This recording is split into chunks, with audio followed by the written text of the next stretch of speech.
Hello everybody, Tommyruin here and welcome back to another Ascension video. Today I am going to be showcasing the build that I talked about way back when I made the video on my quest to getting Ambush. Now I've been trialing and testing this build for a while and now believe it is in a state that I am happy to share it with you.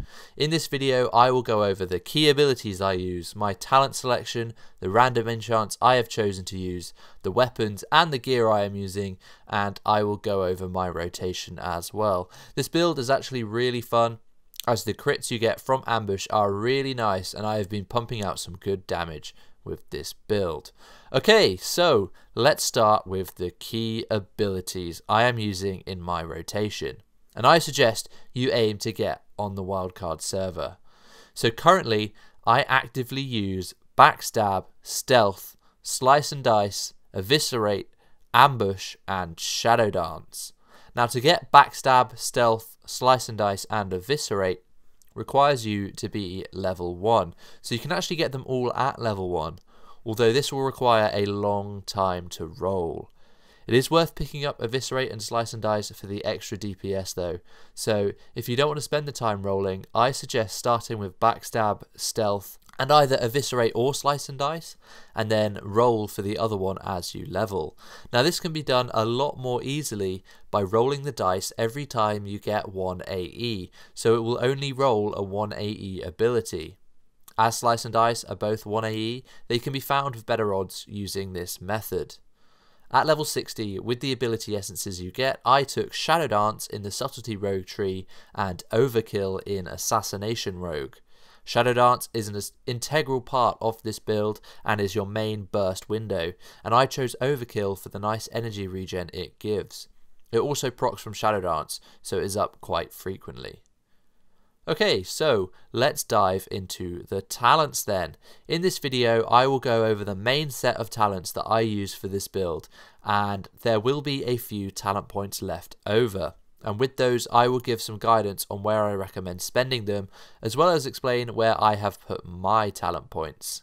This build is very rogue focused, with the bulk of talent points being dotted in the rogue tree to maximise our damage. So with that being said, let's start in Assassination Rogue. We have 3 points in Puncturing Wounds for the increased backstab critical strike chance. We have 3 points in Lethality for the 30% increased critical strike damage bonus for our rogue combo point generators, so Backstab and Ambush. We have 3 points in Seal Fate for the combo point generation and Eviscerate damage increase. We have 1 point in Overkill, which we chose at level 60. And we have 3 points in Focused Attacks for the energy regen on crit. In Combat Rogue, we have 5 points in Close Quarters Combat, which increases our critical strike chance by 10%. We have 2 points in Blade Twisting for 10% increased backstab damage, and 3 points into Vitality, which sees our energy regen rate increase by 30%. We also have 3 points into Combat Potency, which gives us 5 energy when we hit with our offhand weapon. Now you may be seeing that there's a lot of energy regen here, and I will go over why shortly. So in Subtlety Rogue we have 3 points in Relentless Strikes for the 10% armor penetration it provides, as well as the 25 energy regen on use of a combo point spender, so Eviscerate or Slice and Dice. And we also have 2 points in Opportunity, which increases our backstab and ambush damage by 20%. 2 points into Improved Ambush increases our critical strike chance of ambush by 50%. 3 points into Master of Subtlety increases our damage when we leave Stealth and Shadow Dance by 10%. 1 point into Honor Amongst Thieves helps our combo point generation along, and 3 points into Slaughter from the Shadows reduces the energy cost of our ambush and backstab by 20 energy. Now it also allows backstab to lower the cooldown of Shadow Dance, which is really nice. And finally, at the top of the tree, we chose Shadow Dance at level 60. I have then put 3 points into Shredding Blows in the Fury Warrior tree, which increases our armor penetration when we crit, which happens a lot in this build. So those are the core talents in this build. More than likely, upon hitting level 60, you will not have enough hit in your build to be hit capped. Therefore, you will want to take some hit talents to make up for that. I recommend putting 2 points into Enlightened Judgments in the Holy Paladin tree for the 4% hit rating it gives, and then putting 3 points into precision in the Fury Warrior tree for the increased hit percent and crit percent. Now this will give you 7% hit rating, which is only 1% off the cap. All you need to do then is find an item with 10 hit rating and you are set. As you pick up more hit rating pieces, you can reduce the number of hit talents needed and spend them elsewhere. When you have hit rating, I suggest looking towards damage increases. There is a nice combo in Arms Warrior using 1 point in Deep Wounds and 2 points in Blood Frenzy. That increases your attack speed by 4% and increases your damage by 4% when the target has Deep Wounds applied. Now, because we're going to be using daggers in this build, the damage from Deep Wounds itself only makes up about 1% of your DPS, but getting a 4% damage increase as well as 4% increased attack speed is really nice just for 1 talent point in that point. Okay, you could also look at ranged weapon specialization in the Marksmanship Hunter tree for 5% damage increase when you have a ranged weapon equipped. These will make your backstabs and ambushes hit harder, increasing your DPS. Okay, away from damage increases, it may also be worth putting some points into Fanaticism in the Retribution Paladin tree to reduce your threat generation. Because you will be doing some big boy crits, you generate a lot of threat, which can lead to you being high on the threat meter. And if you take a hit to the face from a boss and die, you can't do any damage. So bear that in mind when choosing your talents. So that is the talents covered. Let's talk random enchants. This build works slightly different from traditional backstab builds, which aim to have as close to 100% crit chance on backstab as possible. We sacrifice our backstab crit and backstab damage REs to boost up our energy regen and our ambush damage. The main REs I use are 3 times focused attacks for the energy regeneration it offers, 1 times improved ambush for the guaranteed ambush crit, 3 times Slaughter from the Shadows to reduce the energy cost of our backstabs and our ambushes, 3 times Opportunity for the ambush and backstab damage, 3 times Find Weakness for the increased rogue ability damage, and then I have filled the rest of my slots with Cut to the Chase so that Eviscerate maintains Slice and Dice, and Crusade for the 3% damage increase it offers. I use 1 times Crusader enchant on my main hand weapon so it gives us the strength buff. The legendary enchant we are using is a Surging Shadows, which gives us a stacking damage buff when we ambush using Shadow Dance.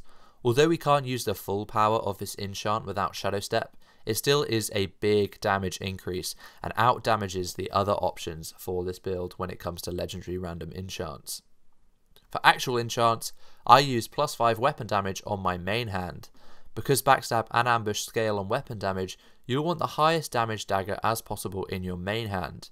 You can also use temporary enchants made by blacksmiths called the Dense Sharpening Stones to further increase your weapon damage. I only recommend this if you haven't got a weapon enhancement from leveling, however. You then want agility or strength enchants to fill the other possible slots. For your stat allocations, when possible, you want to put all your points into strength, with the rest into agility. If you need some stamina for some points, allocate your agility points into stamina to boost your health pool. In terms of gearing, you want to gear towards attack power without sacrificing any points in hit. You basically want to be able to be hit capped on your gear so you can save your talent points to be put elsewhere. Regarding weapons, you want to have a really high weapon damage dagger in your main hand, as I said previously. Because backstab and ambush scale off weapon damage, you want to make sure you have a high weapon damage dagger in your main hand. In the offhand, you want a faster dagger due to combat potency, which means that when you do an offhand melee attack, you generate 5 energy. So having a faster dagger in the offhand that will deal faster attacks means you generate more energy. For my trinkets, I run 2 times Black Hand's Breath, which is the trinket you get from completing Upper Blackrock Spire quest chain. You can repeat this quest or you can buy this trinket off the auction house, but I recommend getting this one twice as it will increase your critical strike chance by 4% with 2 of them. Okay, so we've covered all the background stuff, all the stuff that goes on behind the scenes. Let's actually talk about the rotation really quickly. Now, as I mentioned earlier, we are using a lot of energy regen abilities and talents, and this allows us to just spam abilities without having to wait to pool up some energy. I did some messing around with weak auras and made a rotation bot for this spec because it is a rather simple spec to play. First and foremost, you get into stealth and sneak behind your target, and then you open with an ambush and use slice and dice. I then pop my Shadow Dance and then spam ambush for the duration of the Shadow Dance. This stacks up the damage buff from the legendary enchant and increases the damage that your ambushes will do. When Shadow Dance is over, I use Eviscerate, and from here we just backstab to build up 5 combo points and spend those combo points on Eviscerate. Now if when Shadow Dance is over and you don't have any Slice and Dice remaining, just use Slice and Dice again and then start backstabbing. So what we want to do is just backstab till we get 5 combo points, spend them on Eviscerate, which will then maintain our Slice and Dice through Cut to the Chase. Because of the Cut to the Chase, we can basically keep Slice and Dice up indefinitely using Eviscerate. Now we repeat this until Shadow Dance has reset, which actually happens quite quickly because we are backstabbing so much. And once again, we then spam ambush. So that is the basic rotation. It is really simple and yields great results in single target scenarios. I have spent a long time trying different talent builds and random enchant builds, and this is what I found worked the best, having a really high energy regen so that you don't miss out on backstabs and ambushes during global cooldowns. It means that you're constantly doing something and leads to a fast-paced and fun rotation. So that is the ambush build for Project Ascension Wildcard. It plays like a rogue on steroids, honestly, constantly doing big damage with ambush crits for days. Let me know what you think of this video down in the comments section, and let me know how you would do it differently. I definitely want to take this over to Underhall or Laughing Skull and make it work there too when the season ends. So thank you guys for watching. Make sure you like, comment and subscribe, and I will see you all very soon. Is it you? Is it me? Take comfortable. Is it you?